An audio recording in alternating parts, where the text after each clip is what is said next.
ജീവിക്കാനായി ഒരുപാട് പണിയെടുത്തു. അതെല്ലാം പൊട്ടിപ്പൊളിഞ്ഞ് കുത്തുവാളയെടുത്ത് ഞാൻ ഒരു പരുവത്തിലായി. അവസാനത്തെ ശ്രമം എന്ന നിലയിൽ അരിമേടിക്കാൻ പഞ്ചർ ബ്രദേഴ്സ് എന്നൊരു പുതിയ പ്രസ്ഥാനം ഞാൻ തുടങ്ങുകയാണ്. ഇതെങ്കിലും ഒന്ന് പച്ച പിടിക്കാൻ അനുഗ്രഹിക്കണമേ. ഏയ്, ആർക്കും സംശയം തോന്നരുത്. പശു അപ്പിടുന്നത് പോലെ വേണം ഇട്ടിട്ട് പോകാൻ. എന്നാ പിന്നെ പശുവിന് വാടകയ്ക്കെടുക്ക്. വാ. ദൈവമേ, ആദ്യമായിട്ട് ഒരു മരങ്കോള് തന്നെ കിട്ടണേ.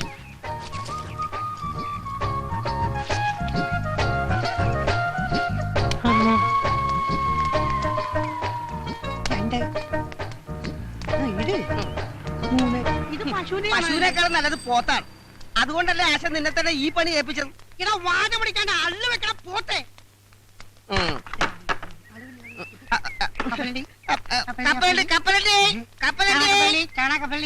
വണ്ടി ഒന്നും കാണാനില്ലോടാ. എടാ, വണ്ടിക്കാരെ ക്യാൻവാസിൽ ഒരാളെ നിർത്തിയിട്ടുണ്ടല്ലോ, ജാക്കി. അവനത് ചെയ്തോളും. നീ വന്നേ.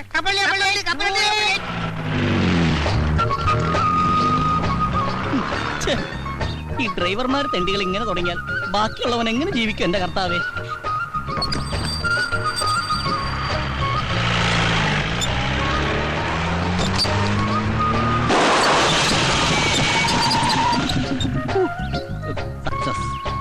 പോലീസെങ്കിൽ പോലീസ്.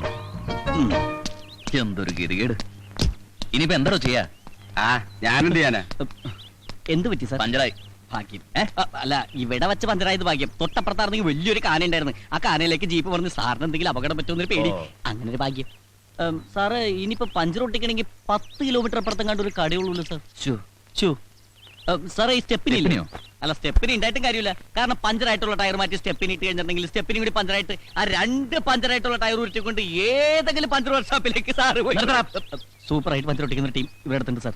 ഞാൻ പോയി വിളിച്ചോട്ടെ. വേഗം വേണം, എനിക്ക് എസ്കോർട്ട് പോകാനുള്ളതാ. സാറ് ആയിക്കോട്ടെ, എവിടെ വേണം, നമുക്ക് കാശ് എത്തി. എന്താ പറഞ്ഞേ? ഞാൻ പോയി വിളിച്ചോണ്ടേ സാർ. ഇന്ന് ആദ്യത്തെ ദിവസമായിട്ട് ഒരു വണ്ടിയും പഞ്ചർ ഒട്ടിക്കാൻ കാണുന്നില്ലല്ലോ. ഇത് ഇന്ന് എന്നെ പൂട്ടേണ്ടി വരും. നീ എവിടാ ചാണകം ഇട്ടത്? ഞാനല്ല, പശുവാണ് ചാണകം ഇട്ടത്. അതല്ലടാ, റോഡിൽ തന്നെ അല്ലേ ചാണകം ഇട്ടത്? പിന്നെ ഓട്ടോറിക്ഷ മുതൽ തമിഴം പാണ്ടി ലോറി വരെ കയറാൻ പാകത്തിലാണ് സംഭവം ഞങ്ങൾ സെറ്റ് ചെയ്തിരിക്കുന്നത്. സംശയം ഉണ്ടെങ്കിൽ ആശാൻ ഈ വണ്ടിയിലൊന്ന് കയറ്റി നോക്ക്. ആദ്യം ഈ വണ്ടി തന്നെ പഞ്ചർ ആയിക്കോട്ടെ. ആശാലേ, എര വല്ലതും വീണോ? ഒരു ജീപ്പ് ഒന്ന് കയറിയിട്ടുണ്ട്. ഞാനവരെ പിടിച്ചിരുത്തിരിക്കാം. വേഗം വാ. Puncture brothers ready. ജീപ്പിക്കാരെ തുടക്കം മോശമല്ല. ഐശ്വര്യ ഒരു അള്ളു വെച്ചാൽ എങ്ങനെ ഇരിക്കും?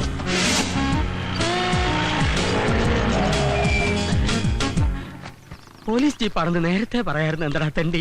അഭിനന്ദാശനെ, നമുക്കിട്ട് പണിയുന്നവരില്ലേ, ആദ്യ പണി അവർക്കിട്ട് തന്നെ തുടങ്ങാം.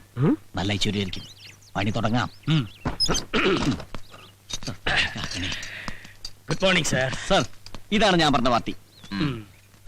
പഞ്ചർ ബ്രദേഴ്സ്, ഇത് കൊള്ളാമല്ലോ. അതെ സാർ, ഇത് ഹൈവേയിൽ മാത്രം കണ്ടുവരുന്ന ഒരു മൊബൈൽ വർക്ക്ഷോപ്പാണ്. ഇതിന്റെ പ്രത്യേകത എന്തെന്ന് വെച്ചാൽ, റോഡിൽ വെച്ച് പഞ്ചറായാൽ ഞങ്ങൾ റോഡിലെത്തും. അതെ. കാട്ടിൽ വെച്ച് പഞ്ചറായാൽ കാട്ടിലെത്തും. വീട്ടിൽ വെച്ച് പഞ്ചറായാൽ വീട്ടിലെത്തും. വെള്ളത്തിൽ വെച്ച് പഞ്ചറായാൽ ഇവന്റെ തന്ത എത്തും. പഞ്ചർ എവിടെയുണ്ടോ അവിടെയുണ്ട് പഞ്ചർ ബ്രദേഴ്സ്. അതെ, ഈ പഞ്ചരേന്റെ പിടിച്ചേ. അല്ല, ആശാന. Brothers ready. പണി തുടങ്ങൂ. ഇവര് തുടങ്ങും.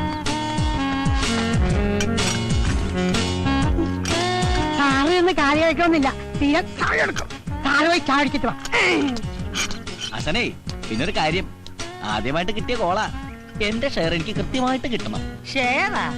എടാ, നാട് മുഴുവൻ കള്ള ട്രിപ്പ് അടിച്ചു കിടന്നിരുന്ന നിന്റെ വണ്ടി പോലീസുകാരുടെ ഉത്സാഹപ്പിരിവും RTO ഏമാന്മാരുടെ ഉല്ലാസപ്പിരിവും ഒക്കെ കഴിഞ്ഞ് തിരിച്ചെത്തുമ്പോ വണ്ടി ഓടുന്നതിനേക്കാൾ ലാഭം ഓടാതിരിക്കുന്നതാണെന്ന് പറഞ്ഞ് എന്റെ മുമ്പിൽ വന്ന് നിന്ന് മോങ്ങിയ നിന്നെ ഓച്ചന്തുരത്തിലെങ്ങാണ്ട് ഒരു പഞ്ചർ കട ഇട്ടിട്ട് ഒരു സൈക്കിൾ ടയറിന് പോലും പഞ്ചർ ഒട്ടിക്കാൻ വശമില്ലാതെ ചൊറിയും കുത്തിയിരുന്ന ഈ സലീമിനെയും കൈവെള്ളയിൽ 500 രൂപ എടുത്തു വെച്ച് പൊട്ടം ബിസ്ക്കറ്റ് കണ്ടമാരി എന്ത് ബിസിനസ് ചെയ്യണമെന്ന് അറിയാതെ മേലോട്ട് നോക്കിയിരുന്ന ഈ പീറ്ററിനെയും ചേർത്തിണക്കി പഞ്ചർ ബ്രദേഴ്സ് തുടങ്ങണമെങ്കിൽ എന്റെ ഈ തലയിൽ ഒരു സാധനം ഉണ്ട്. ഉണ്ടാക്കായിരിക്കും. അല്ലടാ, കണക്ക് പറഞ്ഞാൽ 50% ഷെയർ നീ എനിക്കാ തരേണ്ടത്. ഓക്കെ. സാർ, എല്ലാം ചേർത്ത് 150 രൂപ. പിന്നെ സാറിന് പോലീസുകാരൻ അതിന്റെ പേരിൽ 50 രൂപ കുറച്ച് തന്നാ മതി അല്ലേ? അത് മതി. അപ്പൊ 100 രൂപ.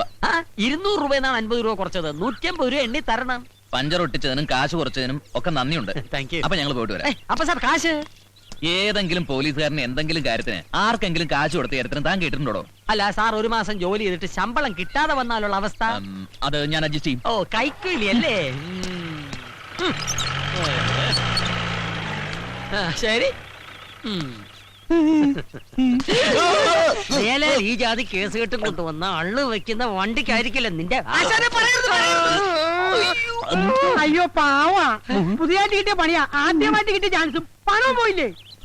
ഇനിയിപ്പോ വീട്ടിൽ എങ്ങനെ കാശ് കൊടുക്കും? ഓ, നിങ്ങക്ക് 3 പേർക്ക് മാത്രമല്ലേ ഉള്ളൂ വീടും കൂടി. ഞാനൊരു അനാഥനല്ലേ. ശരി, brothers get ready. Location shift.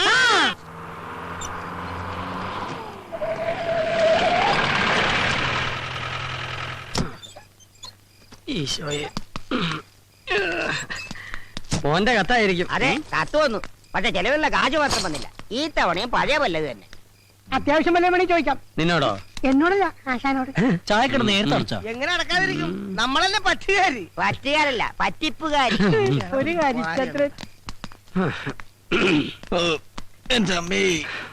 ആ കേശവുള്ള ചേട്ടൻ ഈ തൊഴുത്തിലൊന്നും ഇറക്കേണ്ട വല്ല കാര്യമുണ്ടാ? പോത്തുപോലെ 4 മക്കളുള്ളത്. അതുകൊണ്ടാണല്ലോ തന്ത തൊഴുത്തിലായത്. മക്കൾ അപ്പനോളമായാൽ അപ്പൻ വെറും ശപ്പൻ. നിന്റെ കാര്യമല്ലടാപ്പ. പിന്നെ ഇന്ന് ഏത് ജോലിക്കുള്ള ആപ്ലിക്കേഷനാ ഇത്? ഫുഡ് ഇൻസ്പെക്ടർക്കുള്ള അപേക്ഷ. പാസ്റ്റ്. ഒരു നേരത്തെ ആഹാരത്തിന് പോലും വഴിയില്ലാത്ത നീയാണോ ഫുഡ് ഇൻസ്പെക്ടർ ആകാൻ പോകുന്നത്? അതെ, ഈ ഫുഡിനൊക്കെ ഇൻസ്പെക്ടർ ഉണ്ടോ? പിന്നെ ഫുഡ് കൂടുതൽ കഴിക്കണ ഇൻസ്പെക്ടർമാരാണ് ഫുഡ് ഇൻസ്പെക്ടർ. അങ്ങനെയാണെങ്കിൽ നീ ഫുഡ് അയച്ചാണ്ടതല്ലേ? അതെ, ഈ കോംപ്ലിക്കേഷൻ എടുത്ത് എന്ന് തീരുവിടോ ബോസ് ഏട്ടാ, ഇതെന്റെ അവസാനത്തെ ആപ്ലിക്കേഷൻ. അയ്യോ, ഇതും കൂടി കിട്ടിയില്ലെങ്കിൽ വിഷം ഓടിക്കോ? ഞാൻ അടുത്തെഴുതും. അല്ലാതെ ഞാനാ ഇവന് മാറ്റം നിനക്കൊന്നും തോന്നുന്നില്ല. ശീലമായി പോയി. എടാ, നിന്നോട് പല പ്രാവശ്യം പറഞ്ഞിട്ടുണ്ട് കീടനാശിനി കുപ്പികൾ ഇങ്ങനെ തുറന്നു വെച്ചേക്കരുത്. എന്തൊരു ഗന്ധം. എന്തോ ഇത് കൊട്ടാരമൊന്നും അല്ലല്ല. നിങ്ങളെ പോലെ തന്നെ ഡെയിലി 10 രൂപ വാടക കൊടുത്തിട്ടാണ് ഞാൻ ഇവിടെ കഴിയണത്. ഈ മണം കുറച്ച് സഹിക്കേണ്ടി വരും. വെറുതെ അല്ല നിന്റെ കീടനാശിനി എന്ന് വിളിക്കുന്നത്. ഇവൻ ഈ സത്ര മാറ്റിച്ചേ അടങ്ങും. നീ മാവില് മരുന്നടിച്ചിട്ട് അതിൽ തേങ്ങ ഉണ്ടായിന്ന് കേട്ടല്ല? അതേപഥം പറ്റിയതാണ്. മരുന്ന് മാറിപ്പോയി. എങ്ങനെ അടിക്കണ്ടായിരുന്നു മാവിനടിച്ച്. അതെ, മാസ വാടകയും ചോദിച്ചു ഓണർ ഒരാളെ വിട്ടായിരുന്നു. 5-6 വണ്ടി ഒന്നിച്ച് പഞ്ചറാകട്ടടാ. വാടക മുഴുവൻ ഒറ്റ അടിക്ക് കൊടുക്കാം. ഇല്ലെങ്കിൽ ഒറ്റ ഇടിച്ച് പുറത്താക്കുമെന്ന് പറഞ്ഞാണ് പോയേക്കണത്. എന്തുകൊണ്ട് തിരഞ്ഞെടുത്ത 1001 ചോദ്യങ്ങൾക്ക് തെരഞ്ഞെടുക്കാത്ത 2002 ഉത്തരങ്ങൾ കൊണ്ട് ചുട്ട മറുപടി നൽകുന്നു. കാക്ക കുളിച്ചാൽ കൊക്കാകാത്തത് എന്തുകൊണ്ട്? യേശുദാസ് താടി വളർത്തുന്നത് എന്തുകൊണ്ട്? MG ശ്രീകുമാർ താടി വളർത്താത്തത് എന്തുകൊണ്ട്? IM വിജയ് മലയാള സിനിമയിൽ എത്തിയത് എന്ത് കണ്ടുകൊണ്ട്? നീ രക്ഷപ്പെടാത്തത് എന്തുകൊണ്ട് എന്ന് എനിക്ക് ഇപ്പൊ മനസ്സിലായി. നാളെ ബസ്സിൽ കയറി ആൾക്കാരെ പറ്റിക്കാനുള്ള റിഹേഴ്സലാ. അത് മനസ്സിലായി. നീ വാടക തരാത്തത് എന്തുകൊണ്ട്? ഈ ബുക്ക് ആരും വാങ്ങാത്തത് കൊണ്ട്. ഇവന്റെ പരാതിക്കാരും പിടിക്കാത്തത് എന്തുകൊണ്ട് എന്നാണ് എനിക്ക് മനസ്സിലാകാത്തത്. ദേ, ഒരു കാര്യം ഞാൻ എല്ലാരോടും പറയാണ്. നാളെ മുതൽ കൃത്യമായിട്ട് വാടക തന്നില്ലെങ്കിൽ എന്റെ കളിയും ചിരിയൊക്കെ അങ്ങ് മാറും. ഓണറെ കൊണ്ട് എന്റെ കഴുത്തിന്റെ അളവെടുക്കാനുള്ള ഇടവരുത്തരുത്. ആ ചായക്കടക്കാരന്റെ മകനെ കണക്കിന് നല്ല മാർക്ക് കിട്ടിയെന്ന് ചേട്ടനോട് പറയാൻ പറഞ്ഞു. ഇയാളെന്തിനാ എന്നോട് പറയുന്നേ? നിങ്ങൾ ചായ കുടിച്ചതിന്റെ പറ്റെഴുതിയാ കൊച്ചൻ കണക്ക് പഠിച്ചതെന്ന്. ആരും വിളിക്കണ്ട. ഇയാളെ മാറ്റി മോത്തിട്ടുണ്ടല്ലോ. കാശ് കൊടുത്തില്ലെങ്കിലേ നാളെ തൊട്ട് ചായ തരില്ലാന്നും പറഞ്ഞു. ഓ, എന്റെ ഈശോയെ, ചായക്കടയിലെ പറ്റ്, ഇവിടുത്തെ വാടക. റമ്മിരിപ്പുണ്ടോ? അടി തുടങ്ങാം.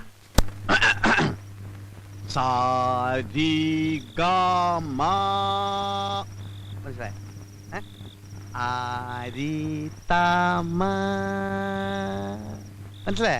അരിതാമ്മ.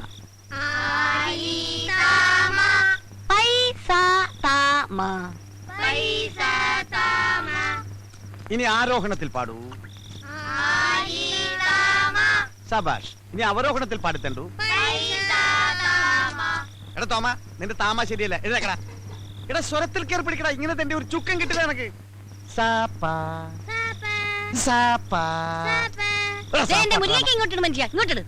ഇരിക്കടാ, എഴുതക്കടാ. നീ പാടിക്കൊടു. നല്ല സാരി തരൂ അമ്മ. സംഗതിയൊക്കെ തറക്കിട്ടില്ല. പക്ഷെ നിന്റെ അമ്മയ്ക്ക് വിളി ശരിയല്ല. എടാ, കഴുത്തോളം വെള്ളത്തിൽ മുങ്ങിയിരുന്ന് വേണം സാധനം ചെയ്യാൻ. സാധനമല്ല മനുഷ്യ, സാധവം. സാധവം. ആ, ഇത് തന്നെ. ഇനി ഓരോരുത്തരും നാളെ ചെയ്യേണ്ട ജോലികളെ കുറിച്ചാണ് അടുത്ത പാഠം. മുസ്തഫ, സ്റ്റാൻഡപ്പ്. എഴുതേക്കടാ. എടാ, നീ നാളെ ബസ്സിലെ കാർഡിയോളജിസ്റ്റാ. എന്ന് വെച്ചാൽ എന്താ? എടാ, ഈ ബസ്സിൽ കാർഡ് ഇട്ട് തെണ്ടുന്ന ആളുകളെ കണ്ടിട്ടില്ലേ? അതാണ് കാർഡിയോളജിസ്റ്റ്. ആരാ? കാർഡിയോളജിസ്റ്റ്. ആ, എന്താടാ മിഴിച്ചു നോക്കുന്നേ? കേട്ട് പഠിച്ചോടാ തണ്ടി. ഇരിക്കടാ. ലവനെ നമ്മള് ട്രെയിനിൽ പാടാൻ വിട്ടാ മതി. എഴുതാക്കടാ. അപ്പൊ ഏത് പാട്ട് നീ പാടാൻ പോണേ? 1000 പാദസരങ്ങൾ കിലുങ്ങി. സംഗതി കൊള്ളാം, പക്ഷെ പാലക്കാട് വരെ പറ്റൂ. അത് കഴിഞ്ഞാൽ തമിഴ്നാടാ, തമിഴ് വേണം. തമിഴിൽ എങ്ങനെ പാടും? ഇത് തന്നെ പാടാ. 1000 പാദസരങ്ങൾ കിലുങ്കി ആലുവാപ്പുള പിന്നെയും ഒഴുകി ഗമപ്പ ഒഴുകി. അപ്പൊ വണ്ടി ബോംബെ എത്തിയാ ഇന്ത്യക്ക് എന്ത് ചെയ്യും? അതിനുമുമ്പാണ് പോലീസ് പിടിക്കില്ലേ? എന്തൊരു ബുദ്ധിയാണ്! ഈ മെന്റൽ ശക്തി നിങ്ങൾക്ക് മുമ്പേ ഉണ്ടായിരുന്നെങ്കിൽ എന്നേ നമ്മൾ ക്രോൺപനെയൊക്കെ ക്രോർപതി ആയി പോയേനെ. അപ്പൊ ഇതുവരെ എനിക്ക് ബുദ്ധിയില്ലെന്നാണ് നീ പറഞ്ഞു തന്നെ. നമ്മളൊരു സത്യം പറഞ്ഞ അത്രേ ഉള്ളൂ അല്ലേ മക്കളെ? എന്താണ് പറഞ്ഞത്? സത്യം പറഞ്ഞ നീ സത്യം പറഞ്ഞ ഈ കുടിലിന്റെ മുമ്പിൽ സത്യം പറഞ്ഞ നല്ല മാണിക്കം പോലത്തെ പിള്ളേരെ ചീത്താക്കിയാലുണ്ടല്ലോ ചീത്തക്ക് നിങ്ങൾ എന്തോ ചെയ്യും? കൊല്ലിക്കാനല്ലേ. നിങ്ങളുടെ കയ്യാങ്കളി എന്റെ ഓമ്യങ്ങൾ കാണിക്കരുത് കേട്ടോ. കുത്തോളി. ഈ മല്ലേശ്വരിയോട് കളിച്ചാലുണ്ടല്ലോ. അയ്യോ, ഒന്ന് എടുത്തു തരുമോ പ്ലീസ്? ധൈര്യം ഉണ്ടെങ്കിൽ ഇന്ന് രണ്ടിലൊന്നും കാര്യം. അയ്യോ, ആ ബസ്സിൽ പോണോ? അവിടെ നിക്കണേ. പോയി പിടിക്കേ. നിക്കണ അവിടെ. നീ എവിടെ പോയിണ്? ഞാൻ എന്റെ പാട്ടിന് പോവാ. പാട്ടിന് പോണ? നീ പാട്ടിന് ഡാൻസിനൊന്നും പോണ്ട. നിനക്ക് പറ്റിയ പണി മോഷണം. ഞാൻ മോഷ്ടിക്കില്ല. ഏ? ഞാൻ മോഷ്ടിക്കില്ലാന്ന്. നിങ്ങൾ അതിനെ പേടിപ്പിക്കാതെ. മക്കള് മോട്ടിക്കണ്ട കേട്ടോ. കട്ടാ മതി. പിന്നെ ഈ നിൽക്കുന്നത് ആരാണെന്നാ വിചാരം? മാടപ്രാവിന്റെ ഹൃദയം പോലെ തോന്നിക്കുന്ന ലോകൈക ചെറ്റയാ. ഇവിടെ കുഞ്ഞങ്ങ് സമ്മതിച്ചേക്ക്. കേട്ടാ? She confident. സോറി. സമ്മതിച്ചാ? സമ്മതിച്ചടാ. സമ്മതിച്ചേക്ക്. നാളെ നിനക്ക് ഞാൻ സ്പെഷ്യൽ ഡ്യൂട്ടി തരാൻ പോവുകയാണ്. പോയി കിടന്ന് നോക്കടാ. ഞങ്ങളിതേ പോവേണേ. എന്റെ മോൻ ഭാവിയിൽ കായംകുളം കൊച്ചിനെ കടത്തി വിട്ട് നോയിക്കോ.